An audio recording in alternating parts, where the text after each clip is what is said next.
Bu Muhammed İdrisov. Bu onun xatını Rabiga апа була инде менә. Менә бу Rabiga апаның абыйсы.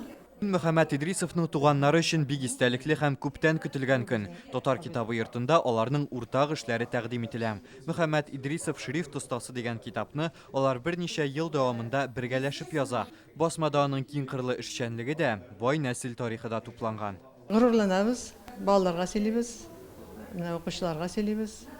Менә бүген дә әле минем студентларым килде монда, элекке студентларым килде кызыксынып, шушы кеше белән танышырга. Шуңа бик сөенеп, менә шушы эшләп йөрибез. Положительный кеше булган, тырыш булган. Әтисе Ибраһим Казанда йорт алып, типография кечкенә ясаган.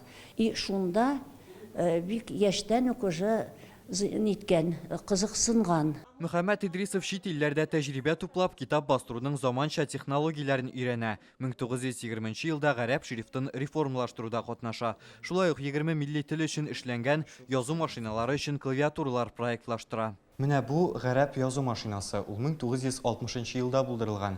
Ләкин белгечләр фикеренчә, аның нигезендә нәкъ менә Мөхәммәд Идрисовның эшчәнлеге ята. Ул беренчеләрдән булып менә мондый гарәп клавиатураларын булдырган.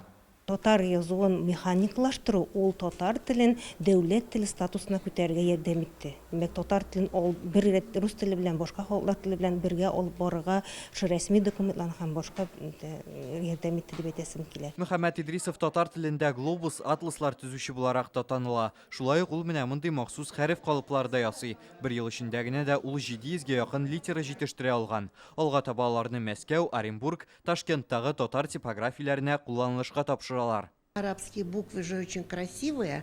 Гарәп хәрефләре бик матур, ләкин элек алардан сүзләр тезеп, китаплар чыгару бик катлаулы була.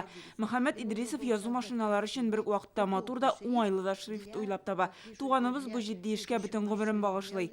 Мөхәммәд Идрисовның тууына быел 140 ел, моңарча аның эшчәнлеге тирәнтен өйрәнелмәгән. Татар китабы йортында тәкъдим ителгән хезмәтләр әлеге шәхесне генә түгел, гарәп графикасын өйрәнүгә дә зур өлеш кертә ди белгечләр. Рүзәл Шарипов, Олег Мыльников, Яңа гасыр каналы.